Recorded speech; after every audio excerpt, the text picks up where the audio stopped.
Brisbane test का दूसरा दिन ऑस्ट्रेलिया ने बनाए 369 रन। उसके जवाब में भारतीय टीम 62 रन बना चुकी है 2 विकेट के नुकसान पर। क्या थे सही डिसीजंस दूसरे दिन, उस पे हम गौर कर रहे हैं। आप देख रहे हैं ESPN क्रिकेट इन्फो। सही है decisions, presented by mutual funds. सही है।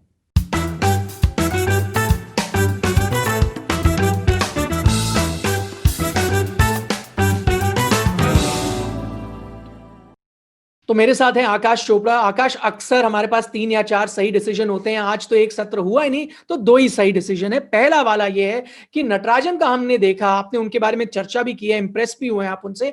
उन्होंने फुल लेंथ डिलीवरी डाली और हेजलवुड का उन्होंने विकेट भी लिया। बाकी गेंदबाज हम देख रहे थे थोड़ा शॉर्ट पिच डाल रहे थे, उन्होंने ये गलती नहीं की। मन से उस समय आवाज दिल से ये निकली थी कि बहुत देर कर दी हुजूर आते, कि कप्तान ने उनको बहुत देर से बुलाया। वो एक साझेदारी पनप रही थी, ऐसा लग रहा था हेजलवुड नहीं, वो गैरी सोबर्स खेल रहे हो लेफ्ट हैंडेड, बहुत अच्छे शॉट्स लगा रहे थे। और वो जो पूंछ थी ऑस्ट्रेलिया की, ये कंगारुओं की पूंछ तंग करती है, वैसे काफी मजबूत रहती है। और बड़े क्रूशल रन्स वहां पर जोड़े, पहले नेथन लायन ने जोड़े, फिर हेजलवुड और स्टार्क की वो साझेदारी थी। जैसे ही आए तो दूसरी गेंद पर विकेट चटका दिया। और मुझे याद आई बिशन सिंह बेदी सर की, वो हमेशा कहते थे the straight ball is the toughest ball for a tail ender. तो 3 स्टंप्स के बीच में डालिए, फुल बॉल डालिए, स्टंप्स में जाके लगने का मौका तो दीजिए। बिल्कुल उन्होंने बेसिक्स को फॉलो किया और Natarajan is growing in confidence. थोड़ी सी रेपुटेशन में भी ना उनके इजाफा हो रहा है। रेपुटेशन बढ़ रही है, कॉन्फिडेंस बढ़ रहा है। थोड़ा आप उनसे यॉर्कर भी देखना चाहेंगे। हम देखते हैं व्हाइट बॉल क्रिकेट में तो बहुत अच्छा इस्तेमाल करते हैं, टेस्ट में बस ये कहा जाता है कि यॉर्कर ज्यादा इस्तेमाल ना करो। तो वो सोच से हटकर आप चाहेंगे कि जो स्ट्रेंथ है उसका पूरा पूरा उपयोग उठाएं वो। करेंगे करेंगे, क्योंकि ये देखिए अभी तो शुरुआत हुई है इस कहानी की। इस कहानी में अभी बहुत और चैप्टर्स जुड़ेंगे।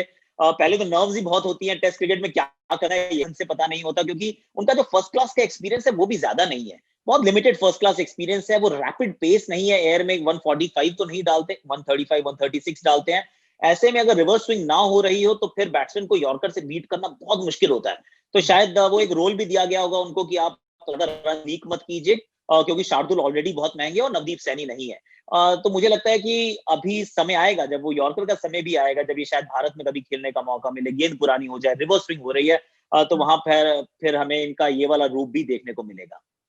दूसरा सही डिसीजन ये ऑस्ट्रेलिया ने लिया कि आप कमिंस को ले आए। सिर्फ 3 ओवर देते हैं स्टार्क को, कमिंस को ले आते हैं फटाफट और उसका फायदा मिलता है। दूसरी गेंद पर वो शुभमन गिल को आउट कर देते हैं। लेकिन यहां पर शायद कोई लोग ये भी पूछना चाहे आकाश की, अगर इतने अच्छे गेंदबाज है तो 7वें ओवर तक क्यों इंतजार करें, नई गेंद ही दे दें। हाँ, ये भी बात तो बिल्कुल सही है, बट जैसे ही आते हैं he was the stark difference. ये हमने देखा है पैट कमिंस के साथ, इस श्रृंखला के सबसे बेहतरीन बॉलर है।